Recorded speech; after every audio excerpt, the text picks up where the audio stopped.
दोस्तों आज हम लोग इस वीडियो में एलआईसी की नई हेल्थ पॉलिसी एलआईसी आरोग्य रक्षक टेबल नंबर 906 के सारी खूबियों को बिल्कुल ही साधारण शब्दों में उदाहरण सहित जानेंगे। यह वीडियो थोड़ी लंबी होगी क्योंकि तभी हम इसके सारे कंडीशंस और बेनिफिट को बारीकी से समझ सकते हैं, पर मेरा विश्वास है कि पूरी वीडियो को देखने के बाद आप इसके हर एक पहलुओं को काफी अच्छे से समझ सकेंगे। वीडियो शुरू करने से पहले मैं आपको बता दूं कि मेडिक्लेम पॉलिसी और हेल्थ पॉलिसी में काफी अंतर होता है। मेडिक्लेम पॉलिसी में पॉलिसी होल्डर के इलाज पर हुए खर्च में कुछ कटौती करने के बाद बची रकम का भुगतान किया जाता है। वहीं हेल्थ पॉलिसी में भुगतान का वास्तविक खर्चे से कोई लेना देना नहीं होता, या आपने कितनी की पॉलिसी ली है उस पर निर्भर करता है। वास्तविक खर्च इससे कम या अधिक हो सकता है। दोस्तों, यह आरोग्य रक्षक पॉलिसी एक बेहतरीन हेल्थ पॉलिसी है, और बेहतरीन इसलिए क्योंकि इस पॉलिसी के फीचर्स को इस तरह डिजाइन किया गया है जो पॉलिसी होल्डर और उनके फैमिली को एक कंप्लीट हेल्थ कवर प्रोवाइड करता है। इसमें आपको मिलता है बंडल ऑफ बेनिफिट्स। इसमें सबसे खास है ऑटो स्टेप ऑफ बेनिफिट। इस बेनिफिट के अंतर्गत पॉलिसी की रकम 15% बढ़ती चली जाएगी।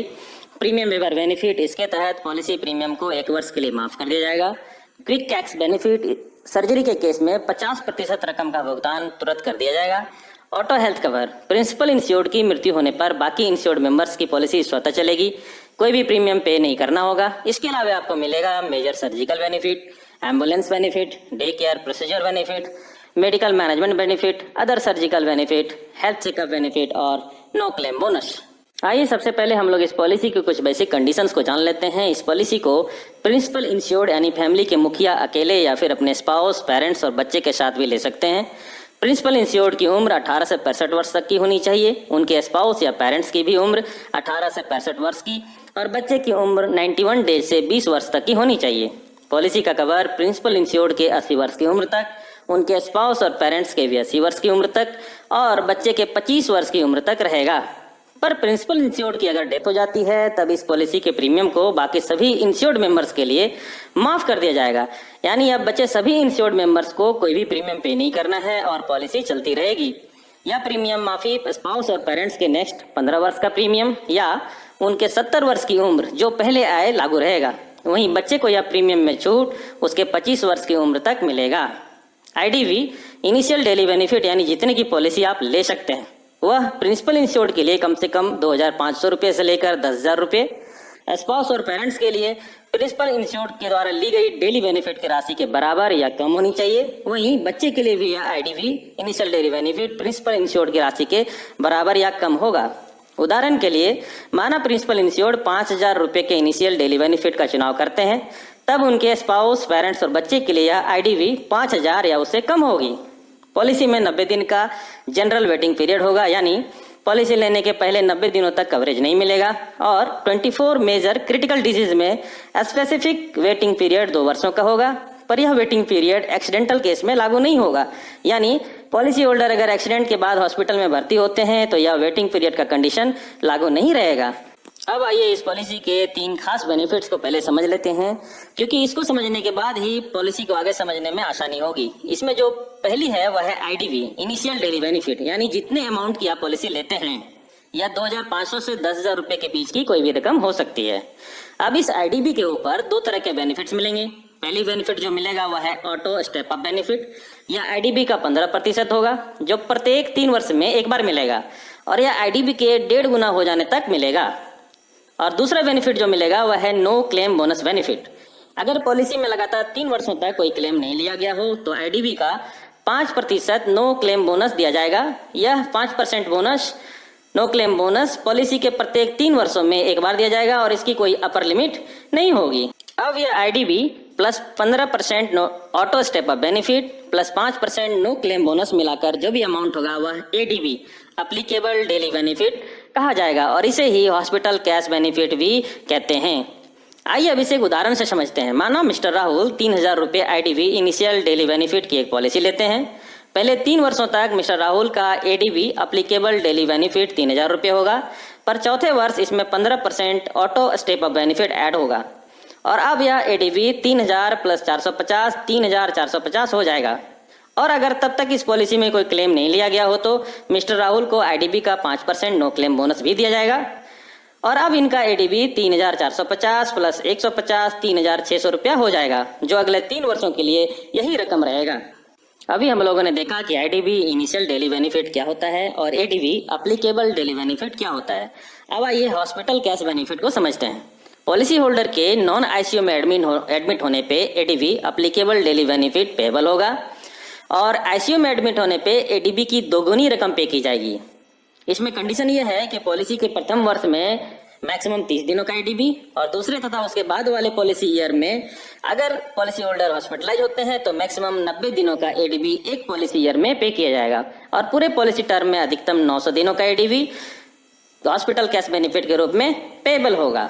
अगर पॉलिसी होल्डर 30 दिनों से अधिक समय तक हॉस्पिटलाइज रहते हैं तो उन्हें हॉस्पिटल कैश बेनिफिट के अलावे इनिशियल डेली बेनिफिट्स आईडीबी का 10 गुना एक्स्ट्रा रकम एक्सटेंडेड हॉस्पिटल बेनिफिट के रूप में पे किया जाएगा, पर यह मैक्सिमम एक पॉलिसी ईयर में एक बार और पूरे पॉलिसी टर्म में मैक्सिमम 10 बार ही दिया जाएगा। आइए एक उदाहरण से इसे अच्छे से समझते हैं। माना mister Rakesh 4000 initial daily benefit की पॉलिसी लेते हैं और वह पॉलिसी के 4th ईयर में हॉस्पिटल में भर्ती होते हैं। तब उनकी applicable daily benefit ADV 4000 plus 15% auto step up benefit plus 5% no claim bonus यानी 4000 प्लस 600 प्लस 200 यानी 4800 रुपया होगा। तब नॉन आईसीयू के लिए 4800 रोजाना के हिसाब से हॉस्पिटल कैश बेनिफिट पेबल होगा और आईसीयू के लिए एडीबी की दोगुनी रकम यानी 9600 रुपये रोजाना एचसीबी हॉस्पिटल कैश बेनिफिट पे किया जाएगा। हॉस्पिटल कैश बेनिफिट को समझने के बाद आइए अब मेजर सर्जिकल बेनिफिट को समझते हैं, जो बहुत ही इंपॉर्टेंट बेनिफिट है और इसे समझना बहुत जरूरी है। मेजर सर्जिकल बेनिफिट के अंतर्गत कुल 263 सर्जरी आता है। पॉलिसी होल्डर अगर इन 263 लिस्टेड सर्जरी में किसी भी सर्जरी के लिए हॉस्पिटल में भर्ती होते हैं तो उन्हें एडीवी एप्लीकेबल डेली बेनिफिट का 100 गुना रकम का भुगतान होगा और इसे ही major surgical benefit sum assured या पॉलिसी का सम एश्योर्ड कहा जाता है। यह बेनिफिट पूरे पॉलिसी टर्म में सम एश्योर्ड का मैक्सिमम 10 गुना होगा। उदाहरण के लिए अगर एडीबी 5000 रुपये प्रतिदिन है तो मेजर सर्जिकल बेनिफिट 5000 गुना 100 5 लाख रुपया होगा और इसके अलावा जितने दिनों के लिए पॉलिसी होल्डर हॉस्पिटल में भर्ती रहते हैं उनका एचसीबी हॉस्पिटल कैश बेनिफिट अलग से पे किया जाएगा। पूरे लाइफ टाइम के लिए मेजर सर्जिकल बेनिफिट की अधिकतम रकम पॉलिसी सम एश्योर्ड का 10 गुना हो। मेजर सर्जिकल बेनिफिट के अंतर्गत सर्जरी को 4 कैटेगरी में बांटा गया है। पहले कैटेगरी में 31 सर्जरी आता है और पॉलिसी होल्डर इन 31 सर्जरी में किसी भी सर्जरी के लिए अगर भर्ती होते हैं तो उन्हें पॉलिसी सम एश्योर्ड का 100% अमाउंट पे किया जाएगा। दूसरे कैटेगरी में 59 सर्जरी आता है और इसके लिए सम एश्योर्ड का 60% पे होगा। तीसरे कैटेगरी में 112 सर्जरी आता है और इसमें सम एश्योर्ड का 40% भुगतान होगा और चौथे कैटेगरी में 62 सर्जरी आता है और इसके लिए सम एश्योर्ड का 20% भुगतान किया जाएगा।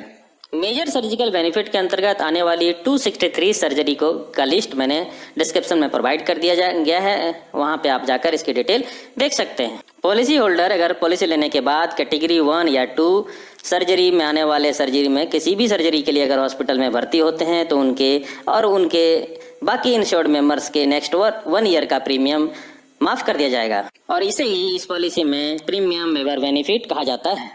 पॉलिसी होल्डर अगर एलआईसी के नेटवर्क हॉस्पिटल में कैटेगरी 1 या 2 सर्जरी के लिए हॉस्पिटलाइज होते हैं तो उन्हें सम एश्योर्ड का 50% रकम एडवांस में पे किया जाएगा, जिसे क्विक कैश बेनिफिट कहा जाता है। साथ ही इन दोनों 1 या 2 कैटेगरी सर्जरी के लिए प्रति वर्ष प्रति व्यक्ति 1000 रुपये एम्बुलेंस चार्ज भी पे किया जाएगा, जिसे एम्बुलेंस बेनिफिट के नाम से जाना जाता है।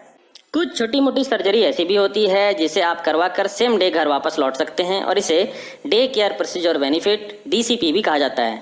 इसमें कुल 244 सर्जरी आता है। इनमें से किसी भी सर्जरी के लिए पॉलिसी होल्डर को एडीबी का 5 गुना लमसम अमाउंट पे होगा।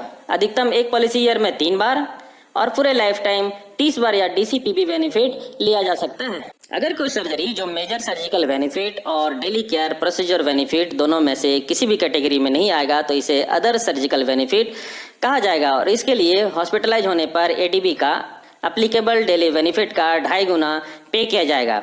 यह सुविधा पॉलिसी के प्रथम वर्ष में मैक्सिमम 15 दिन का और दूसरे वर्ष और उसके बाद वाले वर्ष में मैक्सिमम 45 दिनों का मिलेगा तथा पूरे पॉलिसी टर्म में कुल 450 दिनों का अदर सर्जिकल बेनिफिट यानी एडीवी का 2.5 गुना अमाउंट प्रतिदिन के हिसाब से भुगतान किया जाएगा। उदाहरण के लिए अगर एडीवी 3000 रुपया है तो डेली केयर प्रोसीजर के लिए भर्ती होने पर 3000 गुना 5 15,000 रुपया मिलेगा और अदर सर्जिकल के लिए भर्ती होने पर 3000 × 2.5 7,500 रुपया पे किया जाएगा। मेडिकल मैनेजमेंट बेनिफिट के अंतर्गत अगर policy holder dengue, malaria, pneumonia, tuberculosis और हेपेटाइटिस ये 5 बीमारियों में हॉस्पिटल में भर्ती होते हैं तो उन्हें एडीबी का 2.5 गुना पे किया जाएगा। साथ ही जितने दिनों तक भर्ती रहते हैं उसका HCB हॉस्पिटल कैश बेनिफिट अलग से दिया जाएगा, या प्रत्येक पॉलिसी ईयर में 2 बार और पूरी टर्म में मैक्सिमम 20 बार मिल सकता है। माना एडीबी 4,000 रुपया है तो इस केस में 4,000 इंटू 2.5 10,000 रुपया पे होगा, प्लस HCB अलग से पे किया जाएगा। रूटीन हेल्थ चेकअप फैसिलिटी के अंतर्गत पॉलिसी होल्डर को 3 वर्ष में एक बार एडीबी का 50% रकम पे किया जाएगा। पॉलिसी लेते समय आपकी जो भी प्रीमियम होगी वो अगले 3 वर्षों के लिए ही मान्य होगी। उसके बाद इसे हर 3 वर्षों के बाद LIC के द्वारा रिव्यू करके घटाया बढ़ाया जाएगा।